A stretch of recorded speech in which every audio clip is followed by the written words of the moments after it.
रे माई आजू बाबू ओए बाप रे बाप ई तो खान दे इतना गर्मी लागत हम क्या बुझाता हो तनी को क्या है तनी जाड़ा के दिन आवे लगो ले बनावा तनी खाई ए खानी छठी अरे गोलबड़ी गांव में घूमे जनता तने अपन खुए के एक नंबर का चचर हड़ी लालची हड़ी एगो बात बता तनी अपने खाली हजा धोली हजा ठीक ना ना तो एक हम मिली ना को काटो काहे फुआ जी कटा लगा करी ना मम्मी जमरी ये ना अरे उनका बचपन पे के याद है तुमको ससुरा गुजारा ना होखेला ना जल्लू लूरू फुरू कर रही ना एकदम छितुरा लेखा कर अबे से कहते हैं सस छान ला जा आ छान के अब मैं खा गली हजा आ खा के आ एगो दुगो धरे को तो धरे तू खा गली हजा ना एगो दुगो धरे ना त का कोही है कि हमरा कने किसन धइ के बनैले सुन एगो जान तड़ू एगो नहीं हलै नहीं तो ना रख ले रही एगो देबो न त कहिया नु अपने मैं खा गली सन आ ये भौजी आ पतहिया झूठ काट हमरा के खियैली सन हमरा के ना पूछली तो उनका नौटंकी खाता ना हो जाई एही हम चाहत नहीं कि तुमका नौटंकी स्टार्ट होखो जल्लू तो हम खा बना के मार धो के उनका के सब्जी या भात बना दे बात खत्म हम जात हन तुम चोर से न बकरिया तनी बनले आई खा ले तू एक पीस मम्मी जी छन ना ना ठीक बा ई उ न के जने काहे तरी कर अब सपरेला ना बोलल हो बुआ आई त के हां सपर गई हाथ बाधली आई अपने से ना बुझल कम नु चीज सही हम नया नया नखुन पाली के अब पिछला बार लेके फिर अभी चल गई रही इसको ना बुझाई नु कि हां कने हुआ त काहे ले जतन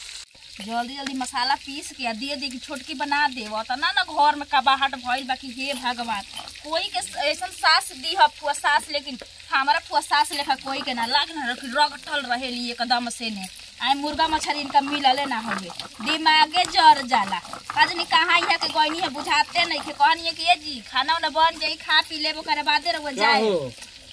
ए का जी बड़ी तेजी आइल बड़ू नैहर जाए के बेटा का हां जैसा जी दूसर बियाह करे अरे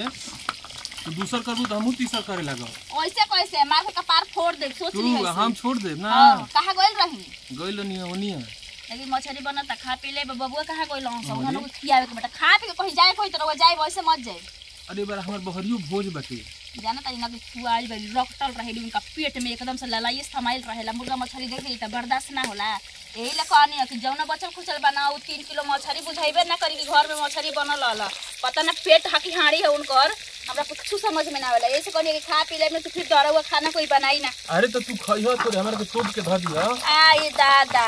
कोना कोना खोज मारे ली कि कहां मुर्गा मछली रखल बाटे रहू ऐसा बतिया दी हम ना धर सकेलू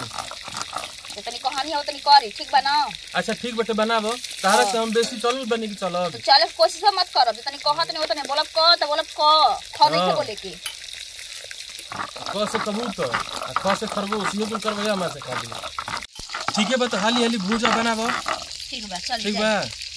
चले हम पलानी में बैठा तनी हां पलानी में से इधर उधर मौज नहीं खे जाएगी पहले बोलते नहीं अरे पलानी में से दलानी में से पलानी में और तो साजी पर ठेके ना दे तू हां दिन में दिन लोग सहरात होते बताओ खिया पिया दे त बढ़िया ना बने त फिर कहियो कि दोहरा हुआ खाना बनाओ त ना जे जंगर अधिका के भइल बा सही बीमार से मार रहतनी एबरा आज यहां फुआ जी ना बिना खइले सुताई रोज रोज का परकल बड़ी ना तो हरकल एबरा छोड़ाइए दे कुछ कहना यार घूमे में बहुत मजा बाटे कहां जात रे बाबा हां एने कहां गांव घूमे गेलू अरे गोरे हम पछिन टेलावा नहीं खन जा ओ चोहन घरवा के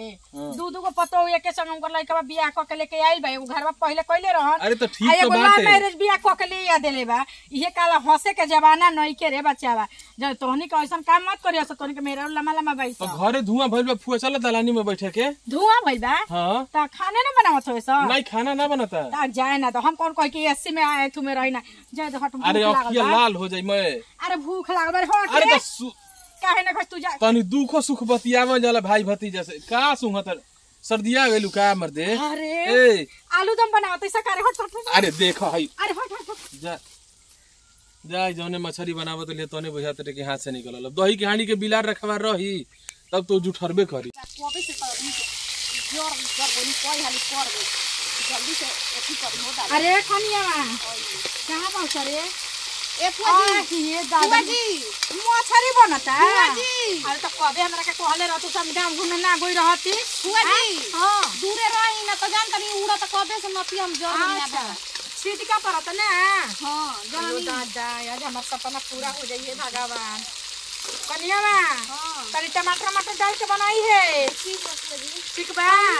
आ तनी धनिया का पत्ता तो डाल ली है। केकरा घरे गई रहनी हां? हां मां हां चाचा घरे? हां ये उनका घरे गोरे उनकर लइका वाला मैरिज बियाह नु कके लेके आई बा एगो। त हले बड़ा अपन जात ना गया गिरा मामा हैं जम तन फुआ जी हां अपन जात ना हिया। अपन जात नहीं हिया अपन जात कहले नहीं जा रउआ से हाला करेली सन कि अपन जाति अपन ज्यादा गांव में माजा ले भर तो हो नु बोल बड़ी बोलत रहन। जान जो वीरेंद्र के बियाह भई रे नु तो कह नु वो कहत रही चाची कि बुढ़ानथा मेहरा लेके आई बा। ओए ये मैया पूजा के उड़ेला त निहुर के छा निहुर जो एही से कहत निहुर जो जी रउरा जर जाई रउरा भाग जाई। अच्छा ठीक है हम दूर बानी चल निहुर के छान छान कन्या बन गईल। अभी ले मछरिए छाना करे हो जानो तनी दीदी खाली जोर कोई नहीं तबे से तन तन डाल डाल छाना गल रही फुआ जी। अरे गोरे गांव घूमे हो हो कतनी मछरिए छाना बलौ कता आ पानी नु के अथु बनावा जा। जी दीदी तनी हम दिखाई तो हमरा के आहिरे माई अरे आजू बाबू ओय ओय जरल जरल गुल हाथ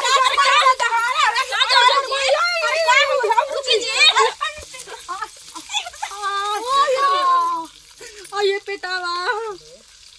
आये पेटावा जर गई रुकी जी आई हो भौजी का ले लना अरे भौजी हो भौजी जर गई हो भौजी आई हे भगवान तोहर हाथ लु फुकना छूटी है धाइन जरूर ला हमें आई तो लोग तो ना देती सबको कहीं खाए के बताओ तो तू ही कहीं है भगवान की मछरी होता ना लेके आइल नहीं होता नहीं काहे हम बनाते हमरे पर अच्छा रंग लगी थे जर गई ठीक तो कहत तार गौरी ना जरल हटे आई तू ही तरह परेशान और काहे पेट ना भरला हंसाई जाई आई लबर लबर कहां के आदत सिखले बनी तरवा के ना दिए खाए के जी उ ना हो कनिया सोचने के तनी फूफा के भूजले भेज देती जरा रास्ता में भेज के दे काहे कोहे ना सकत रहनी है लाज लागत रहल रहुआ के ए बताई ना हमरा के जाए दो सब बेटी पतो हो से तनी के रहन बुद्धि सिखा रह से बढ़िया से बता भाई भीरिए बैठल बिया एकरी आंखें में झोंक देली धूर हैं चोरा तो कोई बोलाई नहीं से ना बुलावे नहीं हम ना रह के तो ई धो के तेल अच्छा का जाने कहां बबुआ बेटे बुझाते न करे दुआरे पे कहले रहनी ते बबुआ है ने आ वहां ने देखी आ का ने कहां गइल बेटा घूमे बुझाते नहीं थे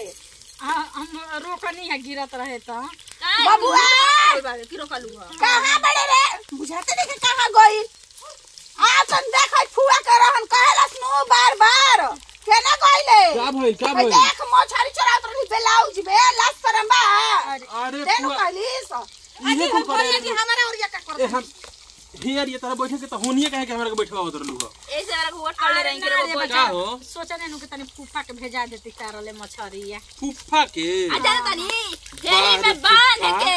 ए ब्लाउज में रखले रहली हवी लाज शरम तो हइए नहीं यही करे नु बुलावे नहीं ते का खुआ के पूछा तन के माता अच्छा ठीक बाटे दुआरे पर लेके आई बन जी का राशन जाता दू ना सुन दे उठा के ले